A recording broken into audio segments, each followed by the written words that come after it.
so hard to find a hero anywhere.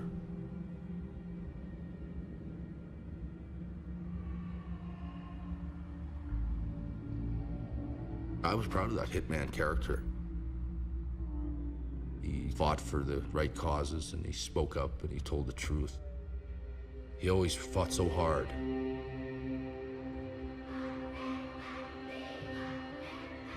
I loved being a hero to people around the world. You think of India, where these kids showed up and waited for a whole afternoon for me just to come to the school. They couldn't believe it was like a god coming to the school. They really believed in you, and they really loved you. This is real. This is something you could never buy.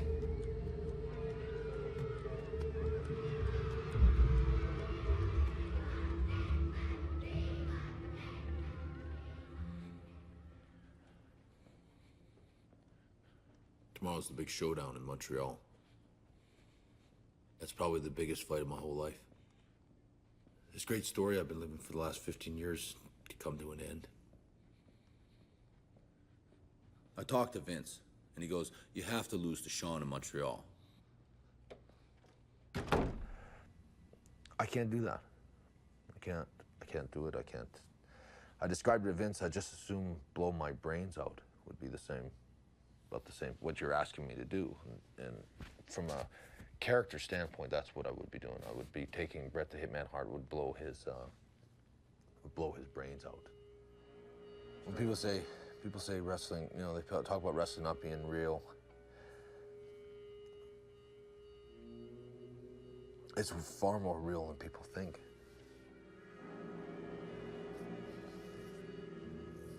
I have no sympathy for Bret whatsoever, none.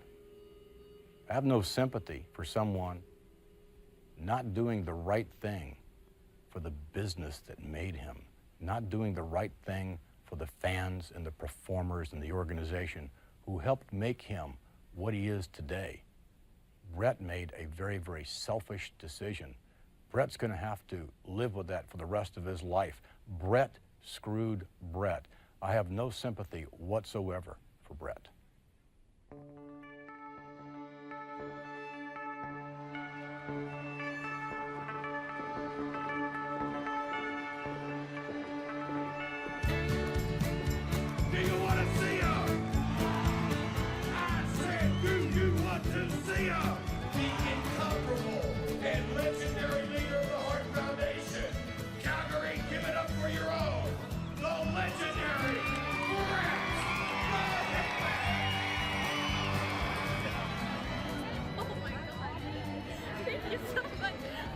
Cheering so loud for you tonight, and we're gonna have this big sign that says "We love you, Bret." Oh, good. Thank you very much. I've been a professional wrestler for the last 20 years. Most of that time I worked for Vince McMahon and the World Wrestling Federation. It's gotten really big. They say every week, 500 million people watch it all over the world. Shall we? All the years I've wrestled, I still get this dream, and I can't stop it once it starts. And it's that same line. They're playing you music for the second time, you know. It's like, and I'm never stark naked, and I'm like the last match or something. And I've been telling myself all along, like, you dumbass, you should have get ready, please get ready. And I never listen. I'm always, you know. In 3, 2. You know, I made a promise, and I stick to my word, and I live up to my promises. And that promise is that I'm going to be a World Wrestling. What's going to happen in the SummerSlam? Am I really going to? And I promised all my fans across Canada, and I thought. Fred, what's the deal? You think you're pretty? No, I don't think I'm pretty. You think you're pretty? You think everybody want to play high with you, man? I didn't say I was pretty, and I don't want to play hot with anybody. See, he looks like and acts like my wife. Very bad combination. Hell on wheels. He looks like he has the easygoing disposition, but he has the personality of a rattlesnake.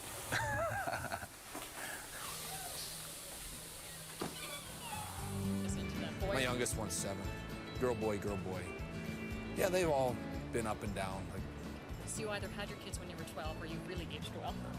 I'm 40. Just turned 40 a week ago. Did you really? Yeah.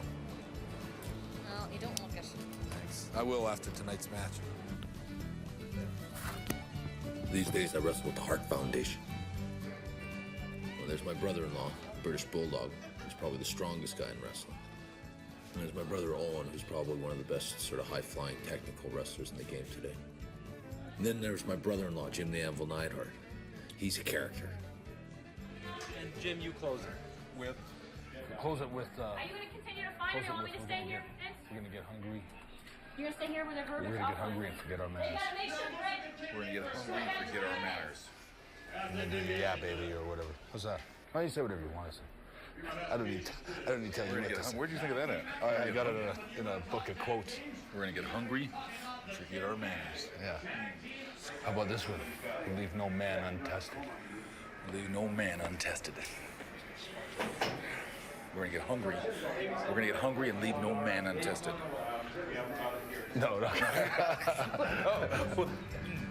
Everybody, Brett, And right now, I would like to bring in none other than Bret Hart and the Hart Foundation. Well, Bret, I'd say you guys have what you want tonight. We got the 5 best sharpshooters in the history of the World Wrestling Federation. Bang. You know, like to sum it up, the Hart Foundation, we're gonna get hungry and we're gonna forget our manners. This has got to do with the survival of the fittest, and we're gonna find out tonight if you got what it takes to be the strong one in this match. Come on. I got one thing to say. What a rush! Stone Cold, stop.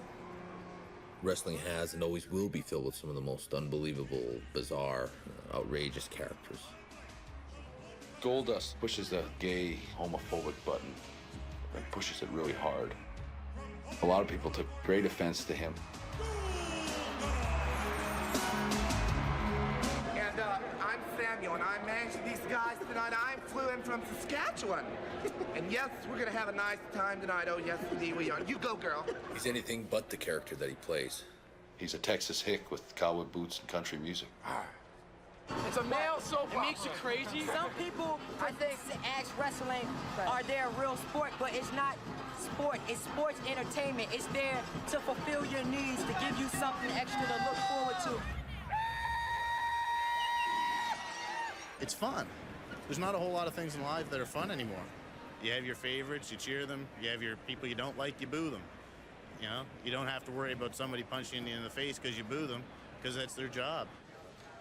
Vader, he's a big baby. You know, you can hurt his feelings real easily. Cut the music! It's time! It's time! It's... Yeah, I have a degree in business, and I'm also a licensed real estate broker, and I'm currently developing it's a 100,000 square foot shopping center. She's kicking off those high heels, folks. She's gonna get down now. Yes, sir. I know, that's right. She better not take anything else off. These shoes are killing me! She can take anything off she wants to, Ron. Sonny. She's very flirtatious, on and off screen. To me, she's just a good friend. And that's all, just a friend. You're going to tell me. Give me some warning. I'll give you more warning next time. I remember one time, I think I was getting a little bit older. I might have been 12. I was right on the aisle. And they hit the Bret Hart music, and he comes walking down in his pink tights, still wore pink tights, he had shorter hair, and of course everybody reaches out their hand, and I remember him slapping my hand, and it was just like, wow, Bret Hart touched my hand. I'm telling him that now, because I'll probably make him feel kind of funny. Shawn Michaels is a great athlete. He's an incredible performer in the ring. There's things about him that really get on my nerves. He's got this prima donna personality. I mean, he thinks he's better than everyone else. And there's something very arrogant and obnoxious about him, something very unlikable. And welcome to WrestleMania 3! The stage we perform on was created by Vince McMahon. America, the beautiful. He's the driving force and creative genius behind the WWF. Miss Aretha Franklin! He really turned wrestling upside down and changed it completely.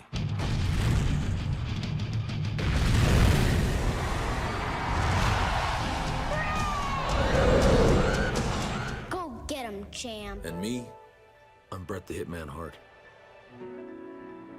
Now, your kids are pretty safe if they're watching me on Saturday mornings. I send out a pretty wholesome message. The Hitman stands for sticking up for yourself and to never quit. The one thing I won't do is lie to my fans. Hart, 82 years old. The patriarch of the Hart family and one of the toughest men to ever step foot in the ring is getting a recognition.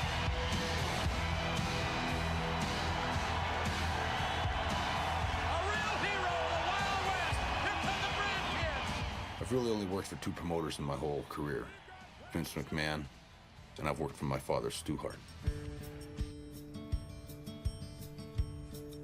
I spent most of my career trying to prove myself to Vince. But deep down, I guess I know it's always been about my dad.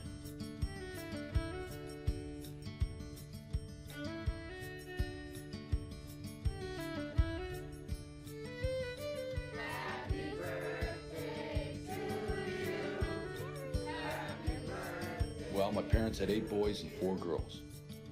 All 8 boys got into wrestling, and all 4 girls married wrestlers. Not quite what my mother had in mind. When we were married, I said to Stu, how long will we be in this business? He said, about 2 years. So 20 years later, I said, Stu, we're still in this. I can't like it. I didn't then, and it's worse now than ever.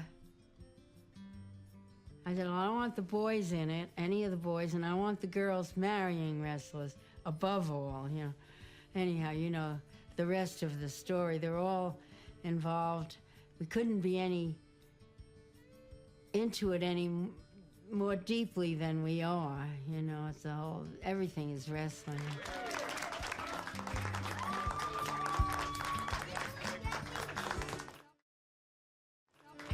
The person I've always longed to be or tried to be is you. I mean, over and over I've tried to think like you, and what would my dad do in this situation? Well, no, I wish he was true, all the good things he said about me. Oh, they are true. How are you? It wasn't easy growing up with a legend for a father. He told us stories of how hard life was and how tough and stubborn his father was. In a dispute over some land, his dad wound up in jail. Stu and his 2 sisters ended up in a foster home. It was there that he discovered wrestling. He fell in with a club of shooters. That's real submission wrestlers. They had a great time stretching Stu and pretty much grinding him up. The idea of the game was that they would give you so much punishment that you'd just give up and not come back. Oh, they'd put your head in between your knees and pull your knees up over your head, and your head would be getting blue by the time you got out of there. And they would crank you up as tight as they could make you without actually separating life from the body, you know. Every day I was stretched pretty good, and I was anxious to learn, anxious to be a bully, you know. Stu never gave up. It wasn't long before Stu was giving out all the punishment. To dish out that kind of pain and receive that kind of pain, that's sort of what made a man of you. Yeah, I got a lot of that in me too. You survive by taking the pain in, getting hit, hitting back, being very physical, and letting out all your aggressions. I think you grow up with it. It helped prepare me for professional wrestling, where you have to be able to take a lot of abuse.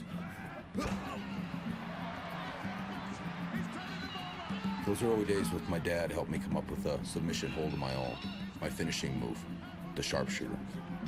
You win when the other guy tells the referee that he can't take the pain anymore and he gives up.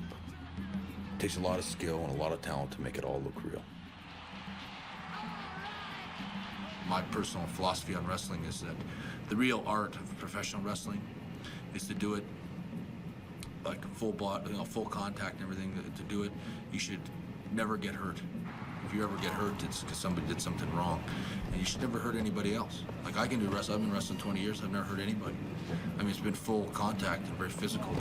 But when you come back to the dressing room after, you should be able to put your boots on and go home, and you know, like you had a long day, but you know, no more than a football player or anybody else. But to purposely or intentionally hurt yourself or hurt someone else, it's like, there's no art in that.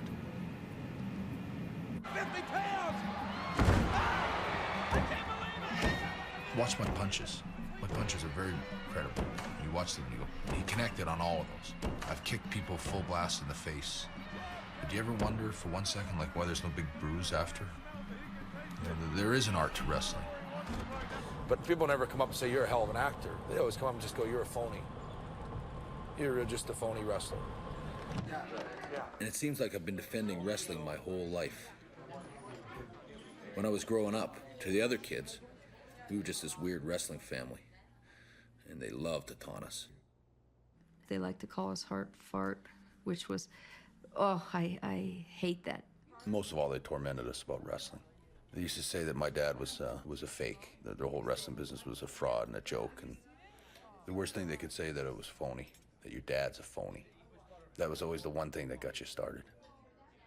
My sisters got teased terribly. They were often in tears. This went on for about a year or two. I remember Georgia was really miserable. She was crying just about every night, you know. I mean, it was horrible. Your whole life was being just ruined by this. You didn't even want to go to school. You know, every once in a while I'd say, you know, my brothers are going to come and beat you up one of these days. And But I knew that there was this big kid that had been bullying my sister quite a bit, Georgia, and he was much too big for me. But this one kid decided Bret probably wouldn't be so tough without the brothers, you know. And this kid had 2 years on Bret and was a fairly salty little bully, actually. And so after school, he decided he was going to go at it again with Bret. And I remember I sat and I thought about it and I thought about it and I thought about it all afternoon, and I finally decided that I could beat this guy. It came down to one big showdown, kind of like at the OK Corral. I walked out through the gates. I remember there was a teacher that wished me luck. I was pretty much going to get my butt kicked. I walked into the alley for the big fight. I threw the big wild punches and stuff, and he got his hands up right away again, and I took him down, and this time I made good on it, and I hammered him into the ground and really pounded the crap out of him, and they hoisted me up on their shoulders. And it was really strange because I remember when I won the title, all the wrestlers came in the ring, which I had no idea they were going to do. I think Vince McMahon sent them in, and they hoisted me up on their shoulders.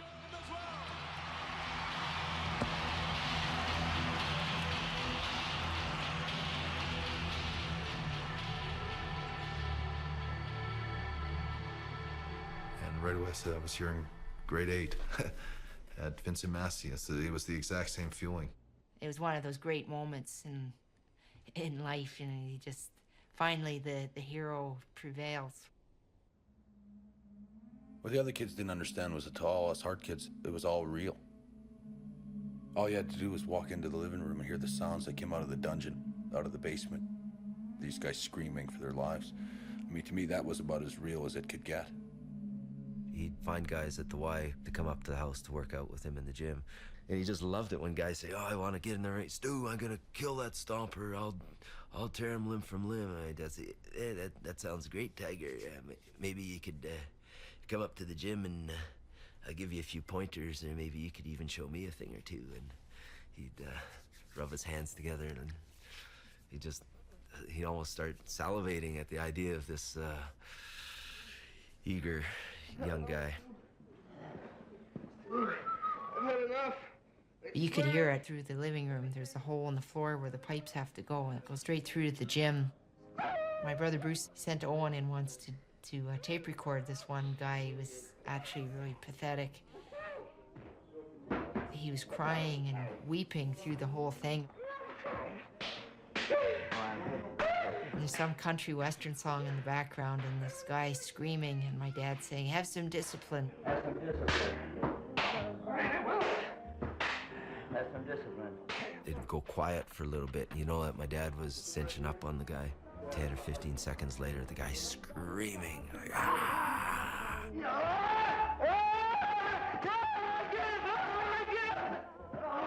That was the measure of a man. Just to see who would submit, who would give up, and it was based on pain. You didn't give up unless you couldn't take it anymore. So you're gonna show where you stretch all those people? So you're gonna show us the dungeon? I might try to show a move or two. I'm ready. Yeah. I'll take some moves, sir. It sounded so terrible. This guy was sounded like a sadist and almost a psychopath. You got to know my dad to know that he isn't. He's just a big, gentle, loving guy. You feel that? Oh, yes, sir. I don't want to hold this fellow in this position forever because it's pretty. I don't feel my arms, sir. You see, you got a lot of push here, and then I shove with my chest here. See, I shove him. I can feel it. Can you feel that, Carl? Oh, yes, sir. Red here, Oh, yeah. rosy. Yes, sir. And by taking this arm back here, like here, not much pressure on him. No. But you just ease his hand in the position here. It's a matter of separating the body from the fast. I got the power here to... Stop it, sir. Stop. Soon he'll go to sleep. Oh, yeah.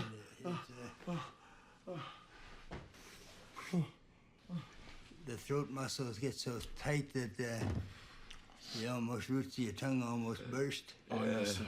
And then your eyes start getting a little rosy looking. And that's why I couldn't feel nothing there. I was like... I've never seen a fellow yet, when you got the thing properly applied, that you couldn't make his eyeballs bloodshot for maybe sometimes 5 or 6 weeks or so with the red rosy eyeballs. You notice his face? I don't feel nothing. Look at the veins in his temples. They're getting... His lips are getting a little blue, sort of. And you're getting...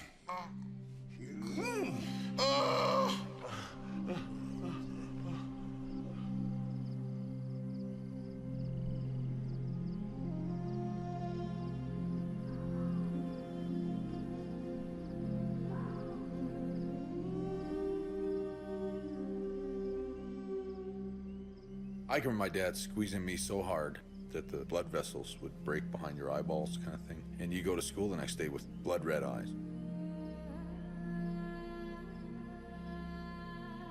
If you could get you to the top of the mountain, which is his word for screaming for your life, where you're actually screaming and pleading and begging for your life, which Lord knows I did on numerous occasions. And my dad was always screaming it in your ear that this was your last breath. You know, you breathed your last breath. I can remember that ringing in my ears lots of times and thinking, I probably have. Maybe this is the end. I used to often sort of envision the newspaper headlines sort of spinning around going, professional wrestler goes too far. And then he would just get up and leave. I was deathly afraid of my father. I see through my father's eyes a little more, and I know that it must have been a real tough thing to do to raise 12 kids. And I have great respect for him now, and I think of a lot of what he did. It was the way kids were raised in those days. Just how he was brought up. When I think of my dad's dungeon, I think all the sort of the real pain and the guys really screaming out. And maybe that's the difference between me and my dad. Is I'd much rather have like a little toy rubber guy down here screaming.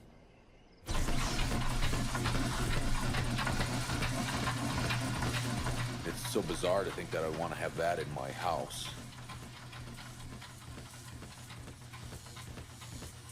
But it's pretend. For me, it was all too many times it wasn't pretend.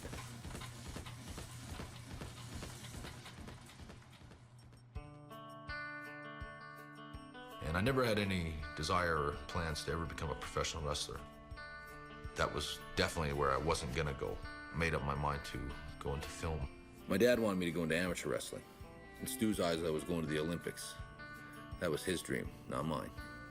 He ran a promotion called Stampede Wrestling. There's a little gritting from Stu Hart. I'll ask my dad to be my tag partner. It happened in seconds. My dad needed some guys, and all of a sudden I was a professional wrestler. In comes Stu. By then, the wrestling business was losing money hand over fist. The thought of it going broke was tearing my mother apart. And then Bret Hart gives the younger Hart version. Hello, everyone. This is Vince McMahon reporting. It wasn't long after that I met Vince. My dad sold his territory to him and changed my life forever. A piece of history in the making. Stu was out of business, and I was in the WWF. If anyone had to adjust to life without wrestling, it was my father. It was a really tough thing for him. I suppose in my own way, I went through some pretty tough experiences. I find a lot of parallels with what my father went through right from the very, very beginning. I've had to claw my way up to the top. So I don't think it was ever handed to me. I found myself really fighting hard to actually survive and come out of it, actually to come out of the wrestling profession someday as a success rather than a wrestling tragedy, which is what so many of them turn out. Here, this is kind of interesting. Here, you were the most famous Albertan in the world. It's kind of unusual. I think I ended up maybe being the most famous Canadian in the world, too. For a few minutes, anyway. I've been working for Vince McMahon's WWF for the last 14 years. I always figured I'd end my career there. And then Ted Turner's WCW made me an incredible offer to jump sides and come work for them.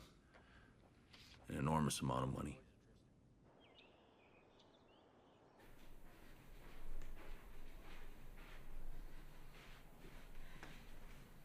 How you feeling?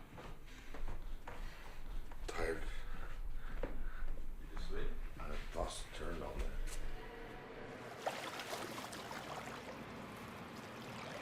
Probably the biggest decision of my entire life. They've offered me $9 million over 3 years, which is, you know, when I got into wrestling, beyond anything I ever imagined.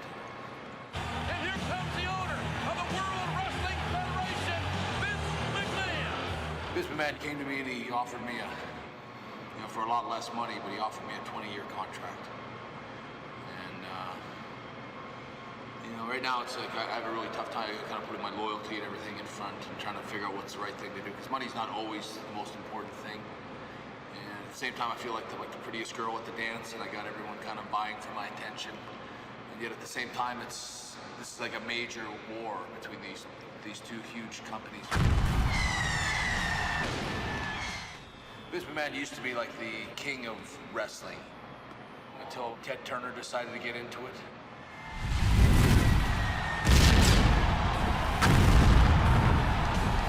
From my standpoint, and for a little guy from Calgary, these two huge, you know, giants in the world are fighting over me. My contract is up, and I'm free to go anywhere I want to, and it should be a really simple decision. Just take the money. I've always wanted to make some money and finally go home and be secure. The Hitman Bret Hart, ready to electrify this competition. Vince McMahon made me. He gave me the stage to work on and the opportunity to show everybody that I was the best of them. Unbelievable. Congratulations. Congratulations.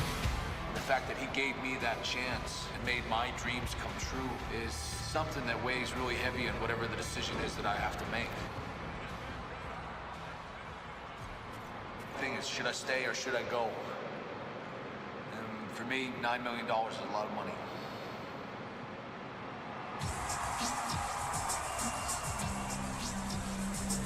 When you get offered a great offer and you have to decide which one you're going to take, you know, nobody has any idea how much soul-searching I've done over this. But when it comes right down to it, to everything I've ever done and everything I ever plan on ever doing, I owe it all to my WWF fans. Well, I'll be with the WWF forever. All right. All right.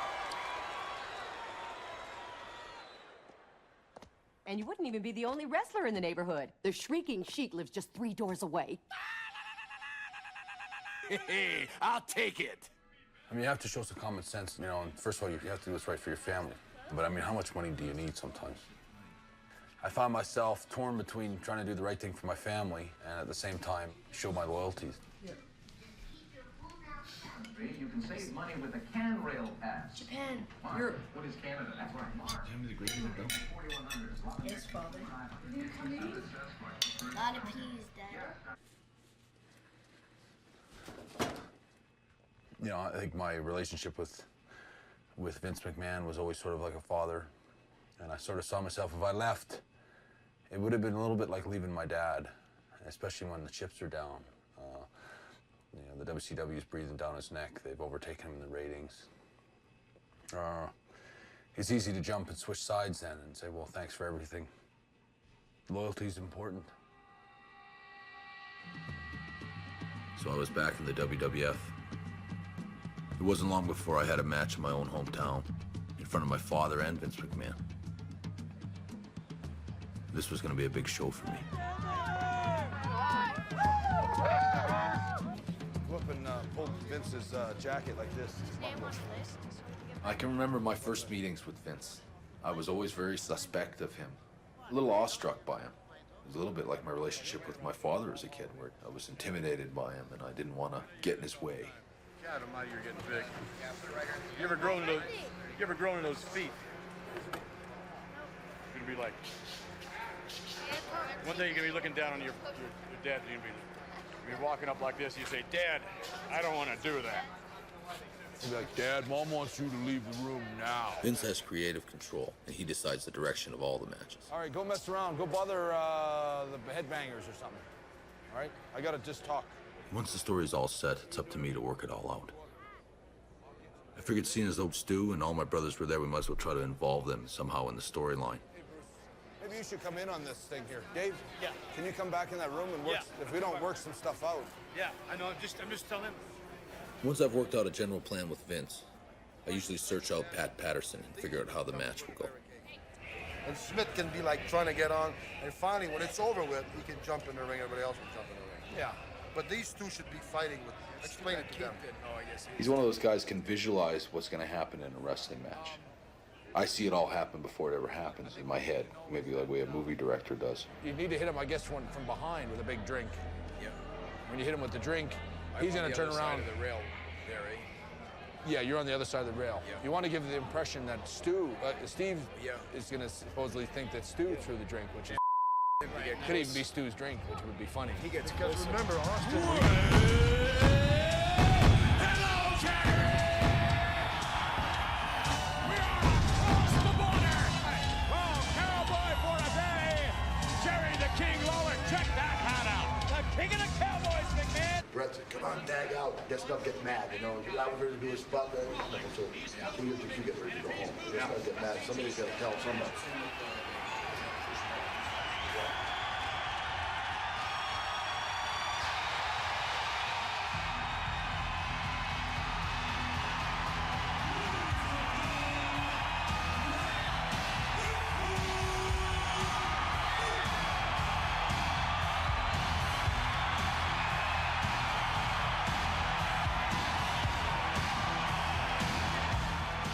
Jump in the ring and get going into it right away. Let's all give our glasses away. Great.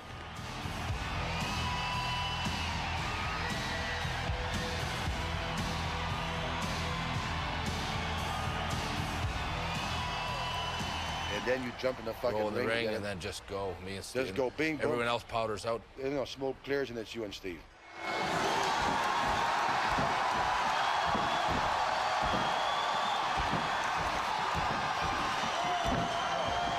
We can settle it down after we go at it. Yeah. And Steve can go toe-to-toe, get it up, and then settle it down, maybe. Right. Because you have to settle it down if you're going to get 40 minutes.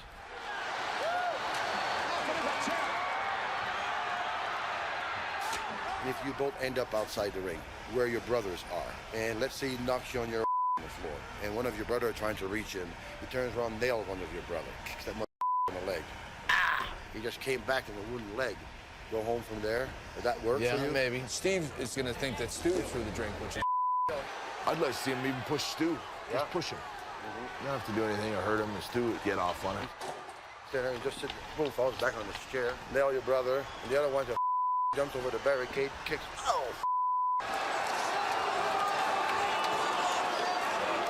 you get nut, throw his ass in the ring, and having your brother help you when everybody else is fighting in the ring, mother no good. That's the story.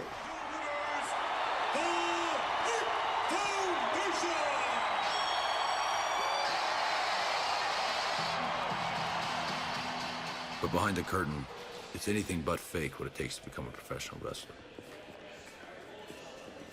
We push ourselves to the limits, and even the best wrestlers have accidents. There was a time when I never ever thought about getting hurt, just worried about screwing up, period. Now I don't worry about screwing up, I just worry about getting hurt.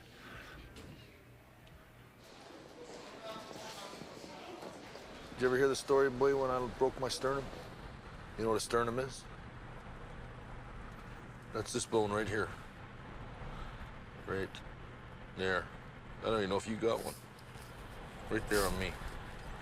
It was in Toronto, and I was wrestling a guy called Dino Bravo. All in the matter of seconds, I got knocked off the apron into the steel fence.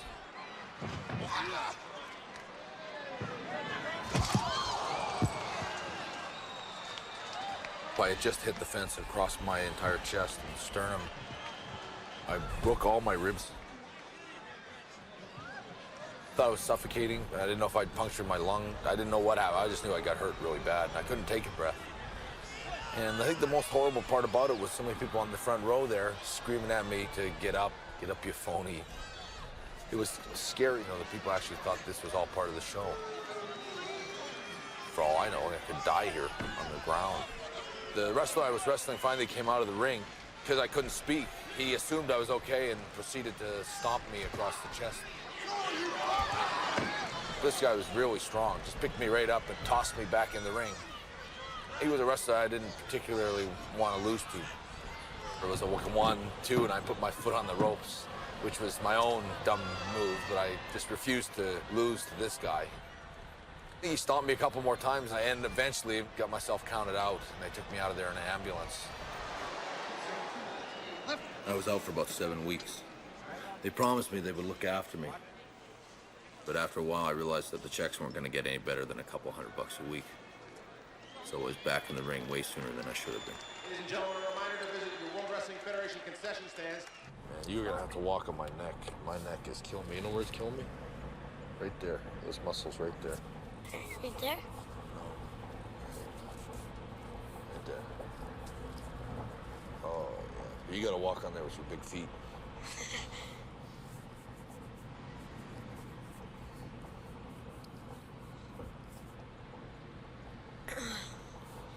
How was the neck little massage I gave you yesterday? When I was faced with this decision to either stay with the WWF or get lured into the WCW, I had this loyalty to Vince McMahon, but I think there's also something more important than that.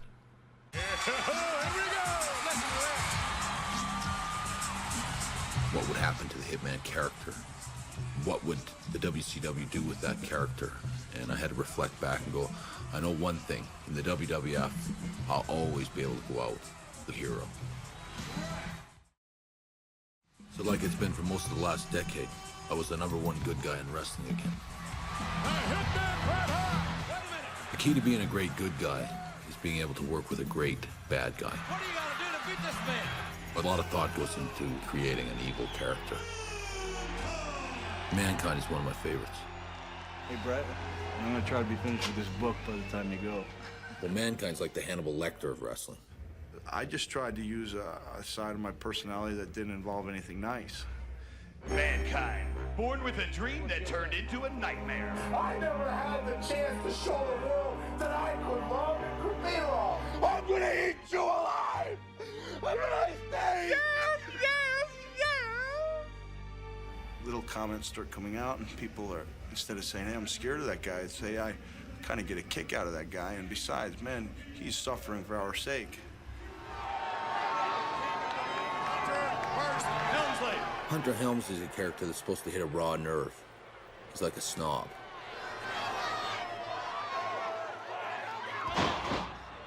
He's a character that fans will never love. They're always gonna hate him.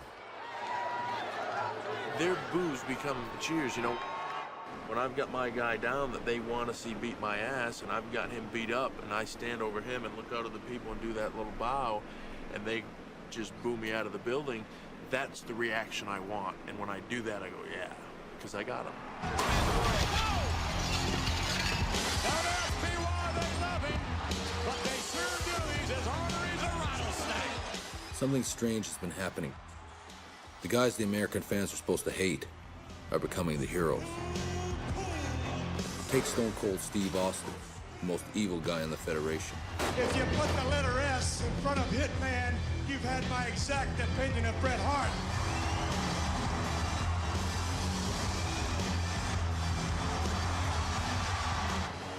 The fans started to turn against me and really get off on him. I'm like, he's so bad, he's cool. In the end, the fans decide everything. If they cheer you, you're a good guy. If they boo you, you're a heel. McMahon recognized the way the crowd's reacting to Austin, and it's positioning him to be a fan favorite. I don't think there are any good guys anymore. People seem to be sick of good guys. McMahon talked to me about changing my character. He wants me to turn heel, become a bad guy. At first, I was lukewarm to the idea. I've always taken so much pride in being the hero. Finally, he sold me on the idea. I guess there's only so many times you can rescue the girl on the railroad tracks without people getting bored with it. Why'd you give me this, like, sissy shirt? Hey, what do you mean? Give me one of my shirts. This is one of Julie's shirts. It's so effeminate. So the plans for me and Austin basically changed places all in one match. Like a classic good guy, Steve will never give up.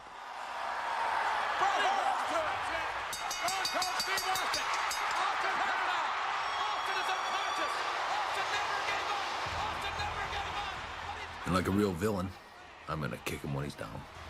Wait a minute, what's Bret doing? Good God! Come on, Bret! Enough's enough! Bret Hart, right to the camera! And just like that, I'm a bad guy. That's enough. So get sickening over this thing. Oh, what about this transformation of Bret Hart? Well, you heard the booze. I have to think about not being a good guy anymore. You end up kind of finding the vein of reality in it. And I found that. My feelings towards the fans and saying, you don't have any heroes anymore. You don't believe in good and bad and right and wrong. If you cheer a guy like Steve Austin, then I can't accept you anymore. Oh, no!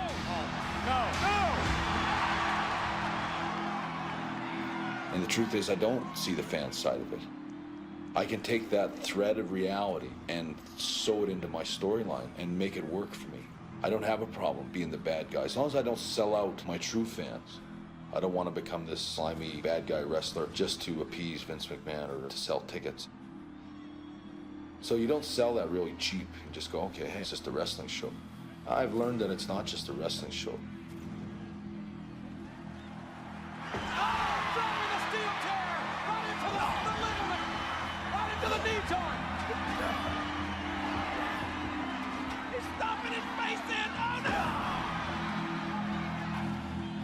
Here I am in the middle of the ring pleading for my life with this horrible bad guy who is being cheered by everybody. And he's smashing my knee to pieces, just smashing it with a chair. And they loved every minute of it. Look at these sadistic fans! But when you put yourself in my shoes, you go, what a bunch of cold-blooded people that they would turn their backs on me and allow this guy and cheer him on to do that to me and to end my career and that's really been the underlying premise or theme all the way through my character is right. Open the door. Watch his knee. I told you we're going straight down. Steve Austin got rid of the driver and commenced beating me up in the ambulance. It was one of the best shows they ever did.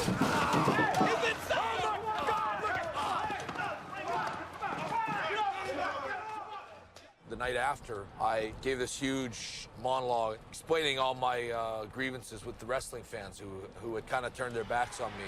Nobody glorifies criminal conduct like the Americans do. In all the countries that I go to around the world, they still respect what's right and what's wrong. You American wrestling fans coast to coast, you don't respect me. Well, the fact is, I don't respect you. So from here on in, the American wrestling fans, coast to coast, can kiss my ass.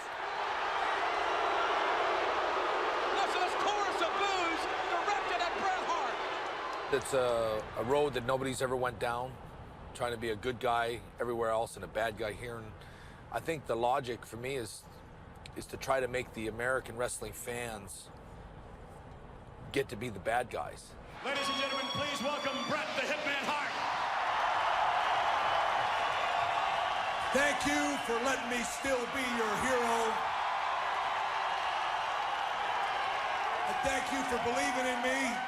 A few weeks ago, I was told, America, love it or leave it. I've been all over the United States of America, and the one thing that I've in particular looked forward to is loving, leaving it. For me, Canada's a country where we still take care of the sick and the old, where we still have health care. We got gun control. We don't shoot each other and kill each other on every street corner. Canada isn't riddled with racial prejudice and hatred. Across Canada, we all care for each other. And I am proud to be Canadian, and I am proud to be your hero. While all of America is still watching, let them know what you think about the greatest country on the face of this earth.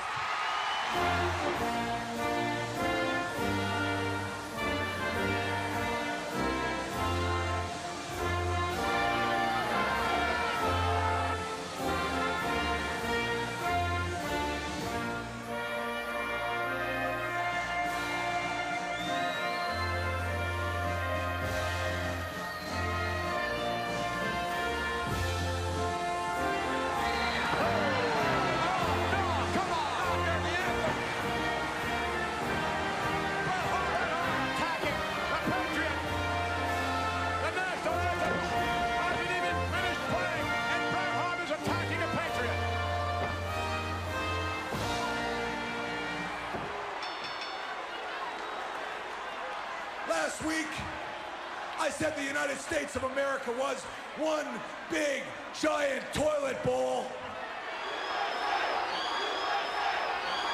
If you were gonna give the United States of America an enema, you'd stick the hose right here in Pittsburgh, Pennsylvania.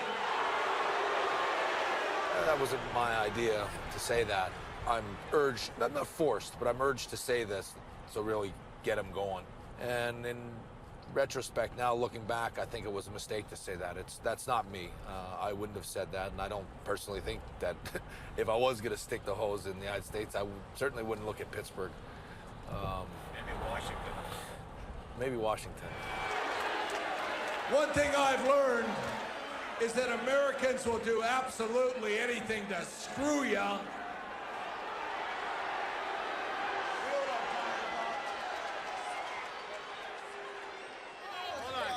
Rest in peace, Bret!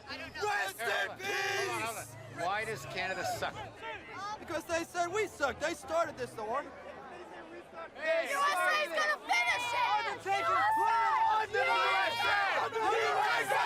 USA! USA! USA! You're an American. Yes. Carrying Canadian flags. That's right. Why? Because the American fans are way over, they're just too patriotic. I wear this shirt, I took this flag up there, I got called an idiot, a moron, they don't even know me. You know, I don't know them, I haven't come out here and said the United States sucks or anything like that.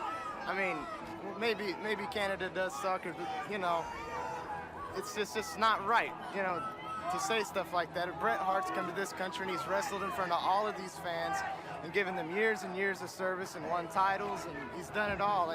And now just because he's taken the Canadian flag and he's taken his family around him, they've just turned against him. He never turned against his fans. They turned against him.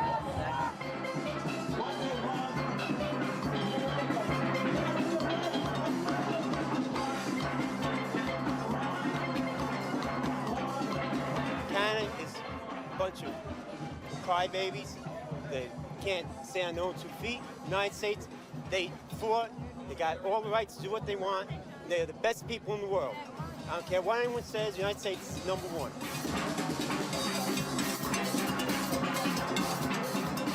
Well, don't we as Americans say that we love our children? How do we love them if we got a fool like Stone Cold Steve Austin and Shawn Michaels, one running around in Playgirl with a belly button ring in it, and don't even realize one thing: more men look at that magazine than women.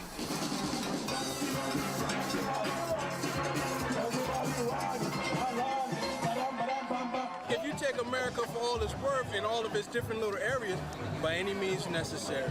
Just take a look at corporate America, and I need not say more. Any means necessary. They step on a little guy and they take what they want. Win any way you can. Bret, I think that's one grape that needs to be squashed. And tonight, The Undertaker will bury his Canadian ass. That's all I can say.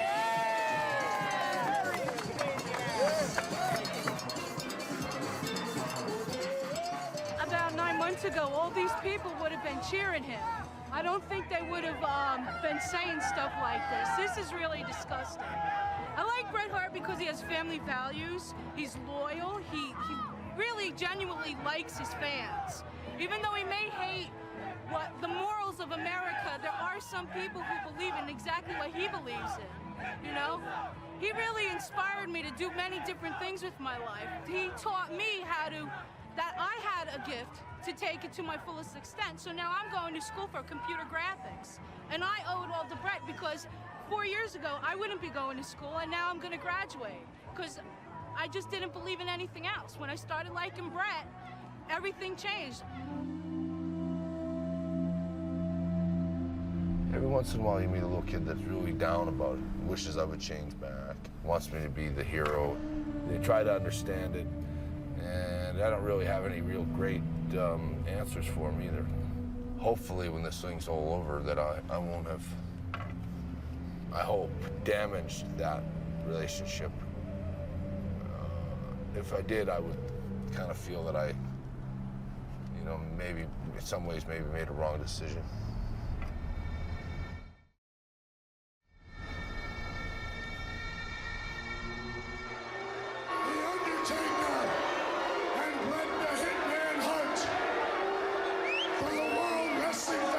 Championship, and I will be the special referee.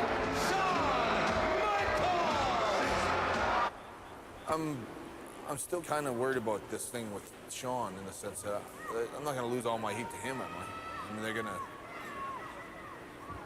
I don't think so. What, you have any idea what kind of finish you guys are going to do? All I know is that Shawn's going to cost Taker the match. Is Shawn going to be a heel then? That's what I understand. Yeah.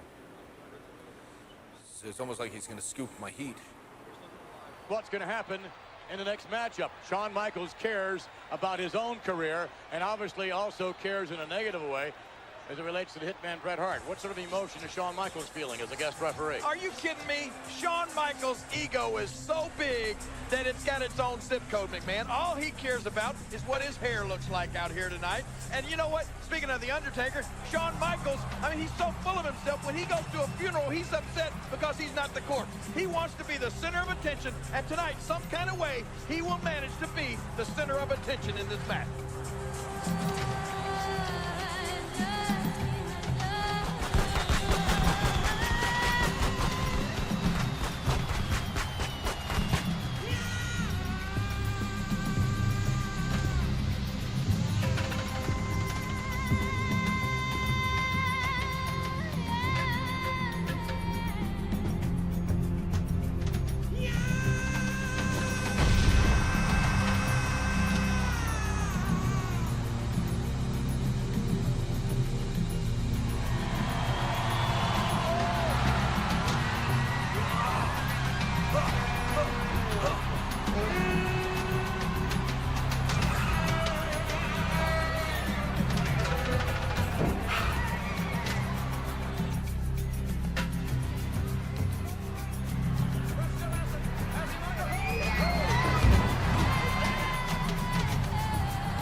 sent me to pace in the cage.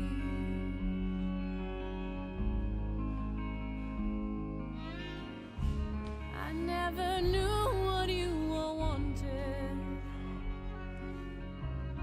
so I gave you everything. All that I could pillage, all the spells that I could sing. It's as if the thing were written in the constitution of the age. Sooner or later, you wind up pacing the cage.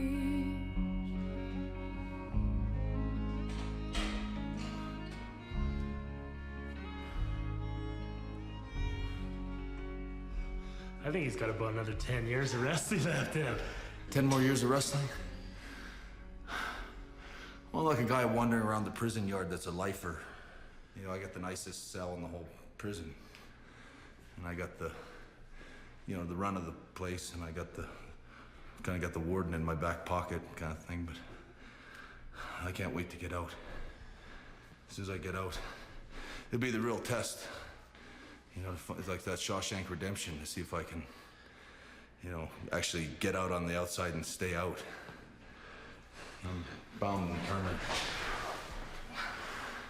to live a normal existence.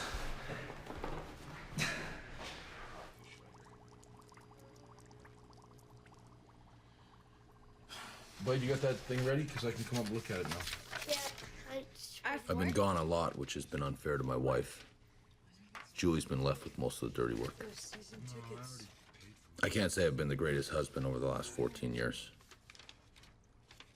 Punch him, Dad. You're throwing me around pretty good there, boy. Push those buttons, Dad. I asked you, you told me not to push those ones. I said push those buttons. Those are move buttons. Maybe the Hitman can win one this time.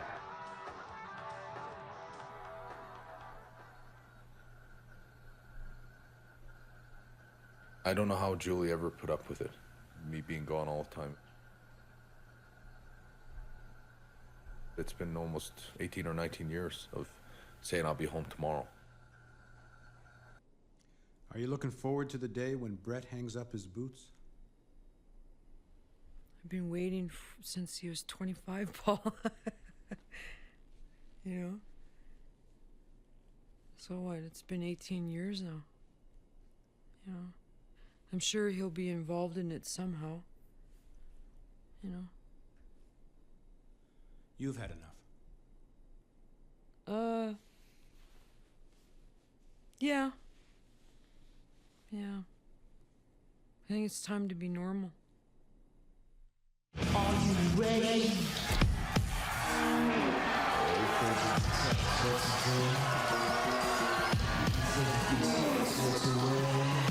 To the masses. Break it down.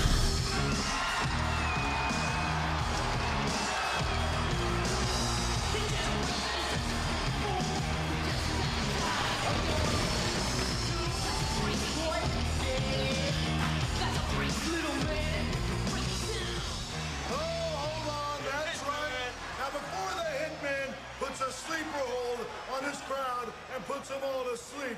We would love to tell the Hitman that I know you're getting old. I know you're jerking the curtain. And at Survivor Series, I know we're going to be in your neck of the woods in Canada. Well, I got some footage for you. I don't want everybody to see this because nobody knows Canada like I knows Canada. Hit the footage, Daddy-O. There, look at there. Look at that way up there. That tickle your brain? Oh, yeah. You know something, Hitman? I'm younger than you. Everybody's younger than him. Everybody. I'm better than you. Everybody's better than him. And I'm certainly bigger than you in more ways than one. Good God, you're gonna put an eye out with that thing. I can't imagine what their thinking is. I can't imagine Vince McMahon sitting around a table going, well, why don't we try this tonight? Sean will pull his pants down and show the crack of it. to everybody, and then he's jumping around. I wish I could be in the room and go, you guys nuts?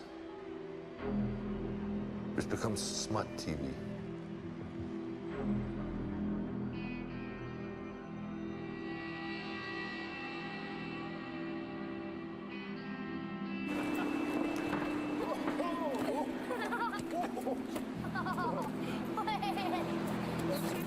Here we go. Quick, cover him. And as far as Shawn Michaels goes, your days are numbered, because our paths are gonna cross without a doubt. I am the best there is, the best there was, and the best there ever will be. And New York City, you know it.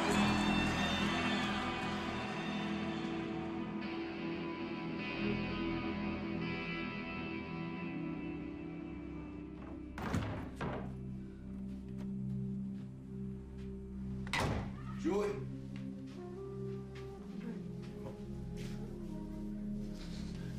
He says he can't afford it anymore. Financial peril, is his exact words. And he said, I'd be doing him a favor. I'd be doing him a favor if I go back to WCW and see if I can get my old deal. The company's in financial peril. I don't believe that. Less than a year ago, he came to our house to ask you to stay with him. He signed 20 years with you. I think I was sorry when I signed the deal. Bret had leveraged himself against Turner's operation and bid himself up so much, and everyone around me at that time was saying, oh, my, you can't let Bret go. I listened to them. I think I'm sorry that I did. Just talk to Vince. Did you? Yep. What do you say? He goes, nobody wants Bret Hart more than Vince McMahon. Then why is he letting you go? He can't afford to compete with Turner. Turner's hell-bent on trying to put him out of business. I gotta think about everything. Just see what makes sense. I call Eric, maybe, I don't know. Can we cut this off now for a little while?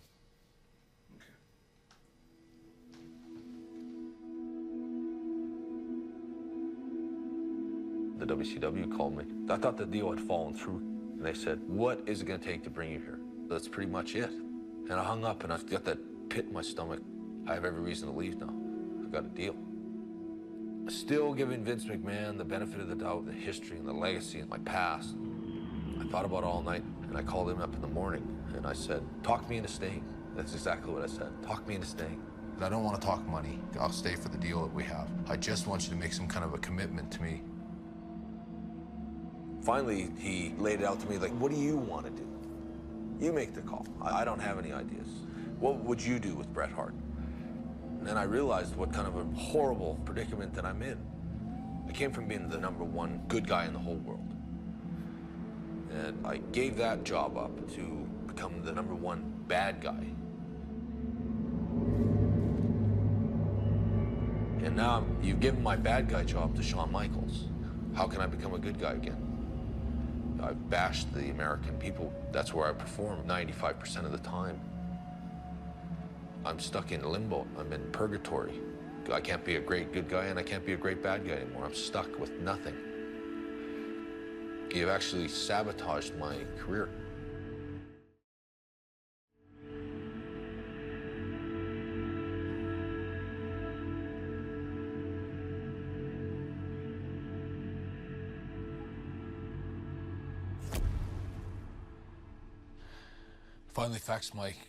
Finally ended my career, 14 years with the WWF. But I can't help but feel really heartbroken and disappointed that that I left this company. And I punched in the numbers, and I remember I really had to just wait and hesitate before I pushed the send button. And I watched my career end in about 20 seconds, just... 4 more weeks and I'm out of the WWF. We've all agreed to keep my leaving a secret. But I'm not gonna shut up about how I'm feeling about where wrestling's headed. Off the record with Michael Lansford. A week before the Survivor Series in Montreal, and wrestling fans are buzzing. On the card is Bret Hart and the Heartbreak Kid, Shawn Michaels. But the real fight is between Hart and the king of the WWF, Vince McMahon. Hart says it's a raunchier, sleazier WWF, not fit for kids. Hart fired the opening salvo, challenging the creative direction that McMahon is taking wrestling. It's got a lot more raunchier, a lot more sexual. The show's very, very sexual, and I think in a bad way. I don't think you watch wrestling for sex. I don't think it's become something presentable to your children. Like my kids won't watch the show anymore. None of them, not even the teenagers. And it's just become something I don't really want to associate myself with. Vince McMahon disagrees, and here's his answer. We in the WWF think that you, the audience, are quite frankly tired of having your intelligence insulted. We also think that you're tired of the same old simplistic theory of good guys versus bad guys. Surely the era of the superhero who urged you to say your prayers and take your vitamins is definitely passé. He says that there's no good or bad anymore. There's no black or white, just shades of gray. According to Vince, then, is there no right or wrong anymore? You know, in a way, it's a little piece of sleight of hand trickery he's doing here. We could have complex stories that won't offend kids. You can have moral relativism without having racist or sexist slurs. It's a way to justify anything as being okay, whatever's convenient at the time. It's a way to justify if they want to do men beating up women, if they want to do racism. Since there's no good and evil, anything is allowable. Henry, do you have a problem with that? But this is not a unique offense of Vince McMahon. I mean, we market Freddy Krueger costumes for 9-year-olds. True. And quite frankly, throwing out the rules has made a much more exciting WWF entertainment. I mean, I may be morally and politically upset by some of what's going on, but as a fan, I'm not being treated like a baby in the way that I was when Vince would have 2 wrestlers in a diaper match. You know, So instead of doing a diaper match, we're doing a stripper match. Isn't that the point that Bret Hart's been making, is that this just is not appropriate for kids?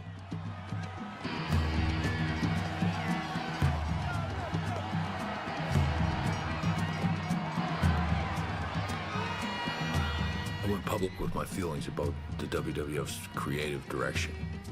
But Vince leaked that out that I was leaving the WWF for the money, that I sold out.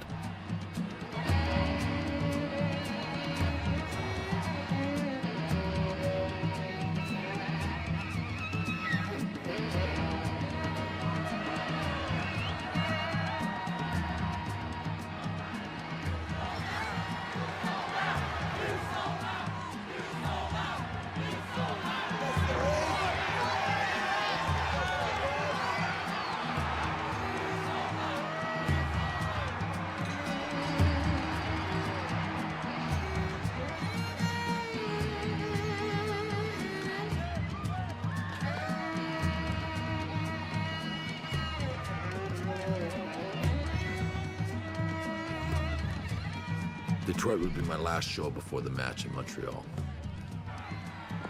Fans were starting to get really, really hot, and I was starting to get as emotional as they were.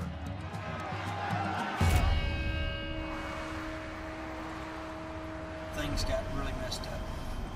This thing is really messed up. It's just not a happy group at all. I know. Where I am right now with Shawn, I told Vince, it's got to the point, you know, like he said Stu's dead and all this stuff on his interview. He said Stu's dead? Stu's dead. When did you say that? 2 weeks ago. He said it in, that's what bullshit said. Yeah, it's Vince's fault. Because Vince said to me, he goes, I want you to really shoot with him on this interview. And they sat, me, Vince, and Shawn sat there. We went over all these things that they wanted me to say, you know. Tap into him sort of being gay and hit into this and get on him about that. And I'm like going, do you want me to say these things? And Shawn's like, yeah, hit me with this and hit me with that. And then I'm going after it. It's like, I feel really uncomfortable. I'm doing the same thing to you that I'm asking you not to do to me. You know, this is getting You need to get a hold of this to Fabio right away. Really, the whole thing's getting stupid. Okay. It's built to the level where the babyface, the hero, has to prevail.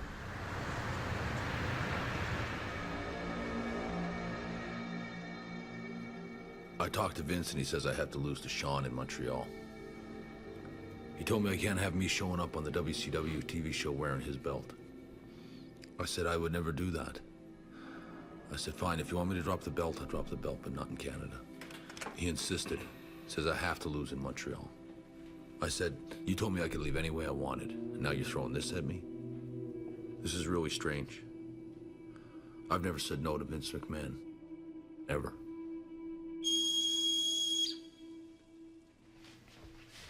I think I've compromised enough. You know, I had it put in my contract. For the last 30 days, I have reasonable creative control. And now I'm in a situation where, thank God I put that in. Yeah? What if something happens regardless? Well, I don't have to worry about the referee tomorrow because I talked to Earl. He swore on his kids that he's not going to let anything happen. And I can trust Earl.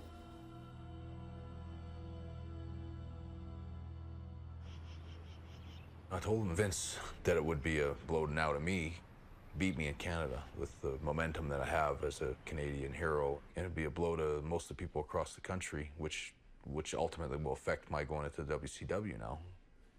The thing that bothered me was why Vince would be so anxious to get rid of me, have you leave his company, because you'd always done an excellent job for him. I've missed 2 shows in 14 years. I think it's a modest request, especially in light of the fact that he told me that that I can leave any way I want to. For my last 30 days of my contract, I got reasonable creative control. Like, we can't do anything either way that isn't mutually acceptable to either party. Now I can drop the belt to him on national television in front of the whole world. You can tape it and film it and play it over and over and over if that's what you want. But let me get through this weekend. Don't let me disgrace myself and the Canadian fans. When you lose your respect, you haven't got much left. No matter what Bret Hart does, we want him to know that we're behind him 100%. We love the Hitman, no matter where he goes or what he does. He's on here.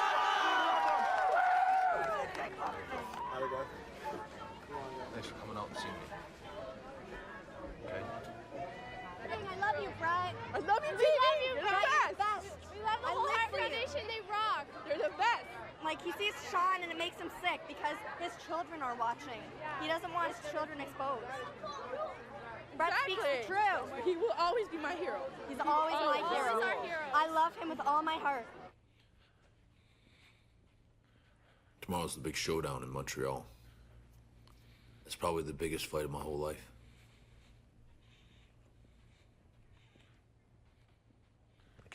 I can't do it. I described it to Vince, I just assume blow my brains out would be the same. From a character standpoint, that's what I would be doing. Bret the Hitman Hart would blow his brains out. Really what they would prefer to do to me tomorrow is a way I would liken it is to actually rape me in the middle of the ring. And it'll be really tough for me to get through the next few weeks if I even make it that far. I have no idea if I'll make it that far, because I won't let them rape me.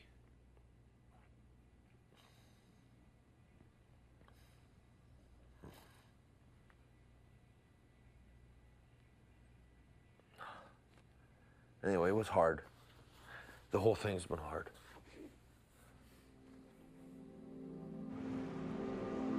There has been a lot of speculation. This will be Bret Hart's last match in the WWF. I didn't know anything until like Friday. I found out from the ECW crew. Yeah. I was like, you're kidding me. Yeah, I think everyone's kind of in shock. Really, it's gonna be like this huge void. Oh yeah, it's funny, hey? Huge void. It's like there's never been a time when he wasn't here.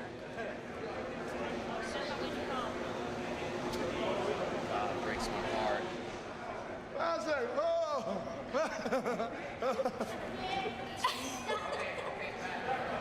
Sure enough. Kind of weird all this. Yeah, I'm gonna miss Bret. Yep, I'll miss him.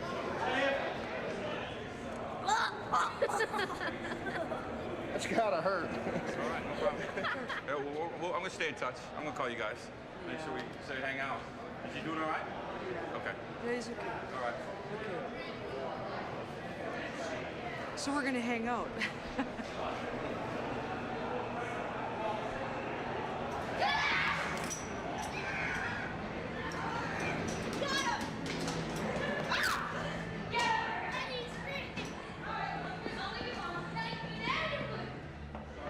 My kids have all grown up with them, like all of them, you know? It's just kind of funny hugging everyone and going, okay, take care and stay in touch. And you know that they mean well. They are going to stay in touch, some of them. You'll never see any of these guys again, you know? They'll just be a memory.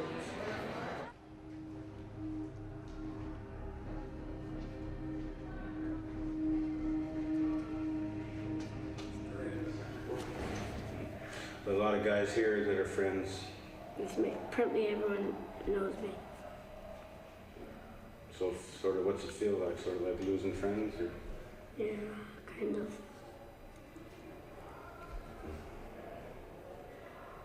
Do you understand why your dad's moving?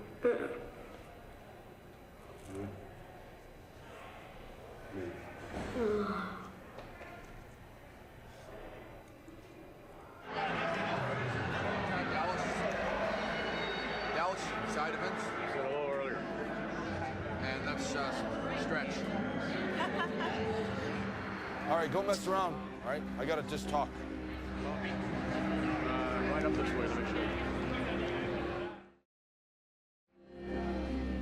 I never ever wanted to leave here with any kind of bad feeling. But this week has been a bad week for me. I feel kind of betrayed a little bit. Well, I do too, a little bit.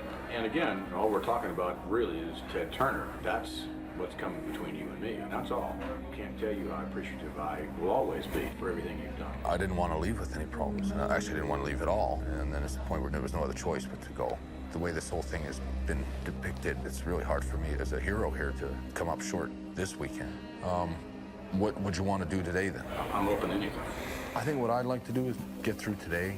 I think tomorrow I should just go in and do my speech and forfeit the title. I think it allows me a chance to leave with my head up and leave in a nice way. I mean, I don't have to beat Sean. We could have a schmoz or whatever you want. I would think it'd be a run-in type thing. But, yeah. But I'm open to anything. No, I think that's... I'm open to anything. Like I said before, I'm determined that this is going to wind up the right way. They're gonna be watching you like a back if it takes too long for you to get up to left. Do you feel comfortable with that? I want to run this by Vince because when you come back, we have it all ironed out. Yeah. I want to have it ironed out before all the other boys start jumping in.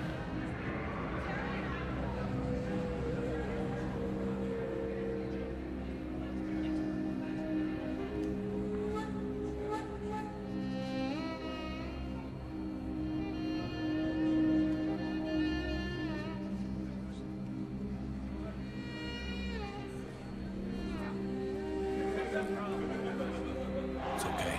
Just talk to Vince. It's going to be a disqualification. I'll believe it.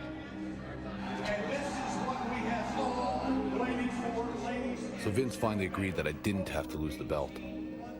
That I could leave with my head up. Two of the most dominant and two of the most premier, perennial great athletes in the history of the WWF. But folks, this is very, very personal. This match is going to be stiff. Make it a 3-shot. Vince, I'm going to put you on the hot seat now. Who's going to win? I don't know.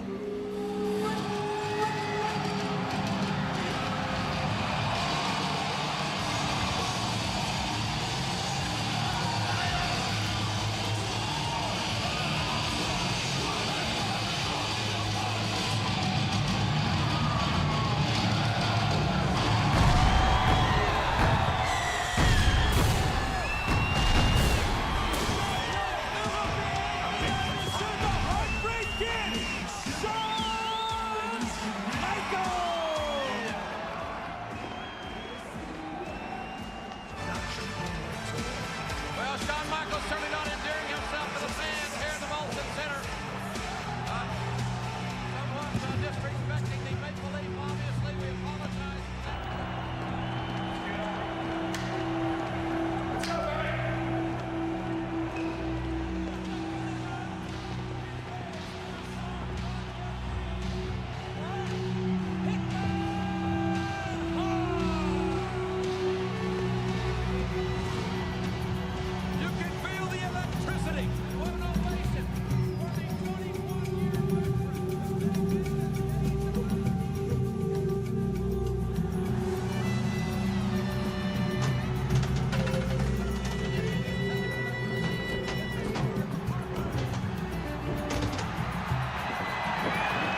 we bumped the referee. Right.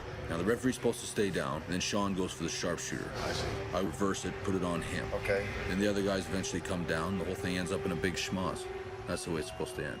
To me, that sounds good. Oh, you're kidding me.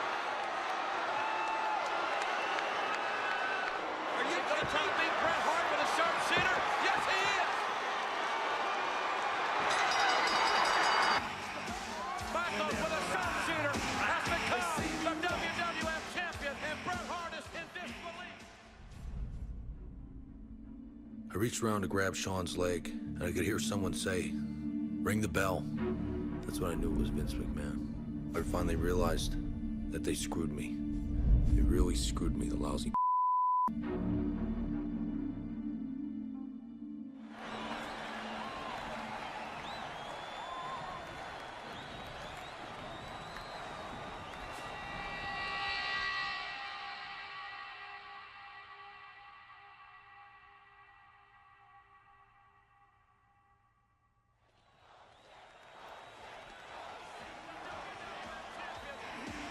And Bret Hart is standing in disbelief.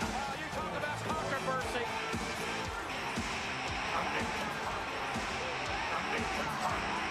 This crowd is living.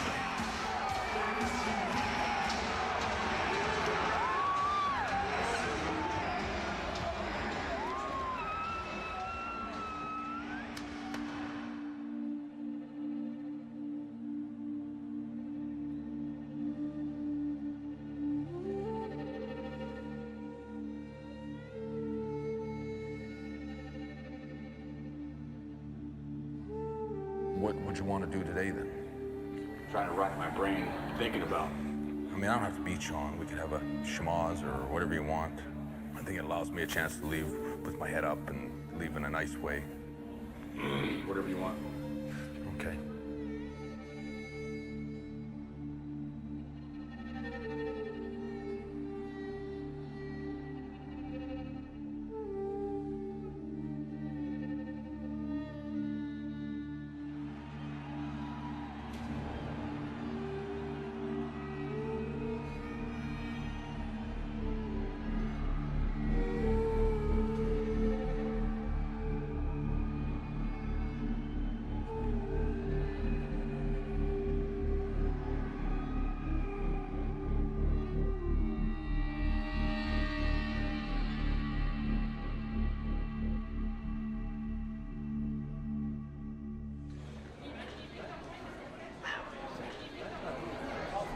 That piece of locked himself in his office.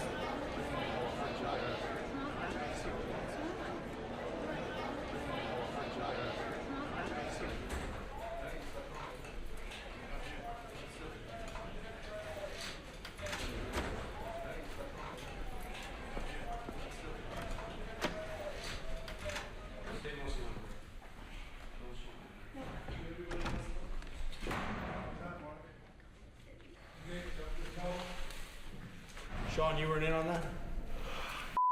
Idea. I get no place. God's my witness. My hands are clean of this one, I swear to God. He's yelling at me out there. I gave him the belt when I came back here. I will not have any part of it.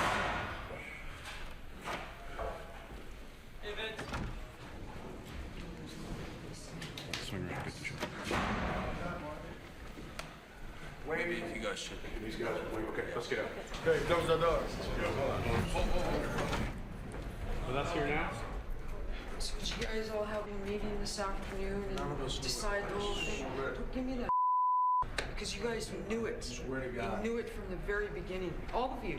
I swear to God, I knew nothing Yeah, well, about swear to this. God all you want, but someday God is going to strike you down. I mean, Yeah. I know No, you're don't upset, even- but... No, I am upset. I had nothing to do. I didn't know anything You about had just as this. much to do with it as the rest of them. Nothing about it. I'm sure you didn't. I'm sure you didn't. That really sucks, you know. You all go back to the hotel and have a big laugh, right? A few beers, you know. Just remember someday, Hunter, what goes around comes around. I have nothing to say to anyone. Yeah, well, you don't have anything to say. I knew nothing about it. You should have brought the shit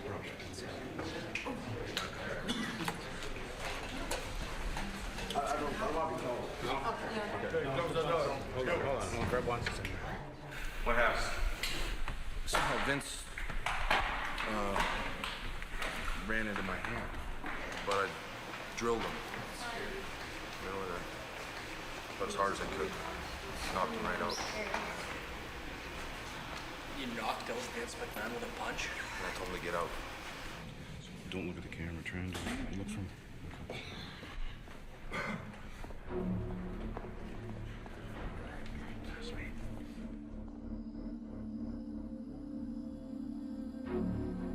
And I think when the smoke cleared, it was like the right thing to do. You know, that was the right thing to do.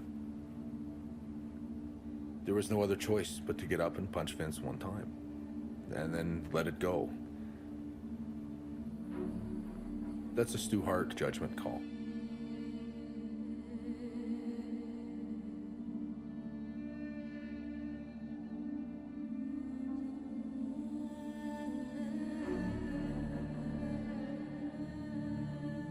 If you had the opportunity to speak with Bret, because you know he's watching, what would you say to him now? It's too bad that a 14-year relationship was destroyed because one member of that relationship forgot that we're in the sports entertainment business. Forgot where he came from. Bret Hart screwed Bret Hart, and he can look in the mirror and know that. Vince McMahon has always had this mentality about treating wrestlers like circus animals. All these wrestlers that have broke their backs making this living for years end up with nothing when it's over. And then they sort of take you out back and they put a slug in the back of your head and dump you out in a... That's the life of a professional wrestler. And in my case, the demands that I made and the things that I won over from a contract standpoint were all demands that put the power back into the wrestler's hands somewhat. Maybe that's what they want to do. Maybe I was becoming too powerful, and now it's time for Vince McMahon, the promoter, to tear this guy down. Maybe it's just something that he just wanted to prove to himself that he could still do it. I'll never know, but I know that he was wrong.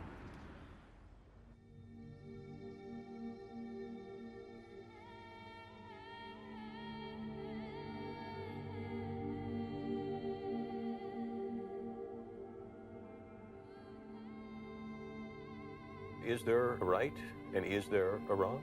There's Bret Hart's argument, which may seem a bit naive, but to go back to something like Hamlet, you know, Hamlet finds himself in a world in which he can find no moral values, but he still has personal integrity. He keeps his word. He does what he promises he will do, and that makes him a good man, even if he's in a bad world. Ladies and gentlemen, the Hitman, Hart! What in the hell? How did Shawn Michaels pull this off? I mean, we always knew Bret was short on charisma, short on talent, but this is ridiculous. It looks just like we didn't know he was short of stature, too. What's the matter, Rob? Do you think this is sinking the new lows?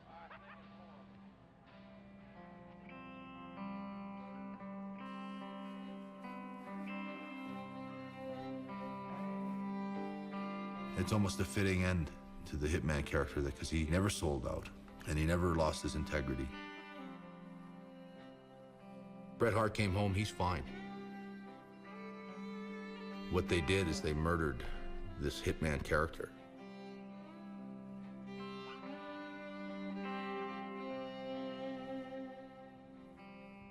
Sometimes the best map will not guide you.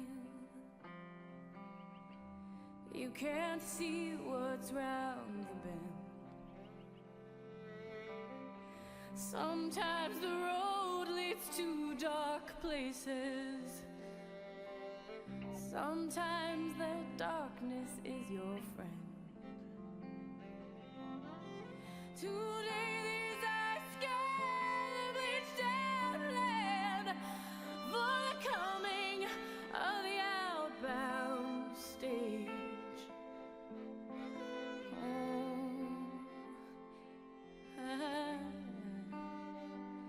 I'm pacing the cage.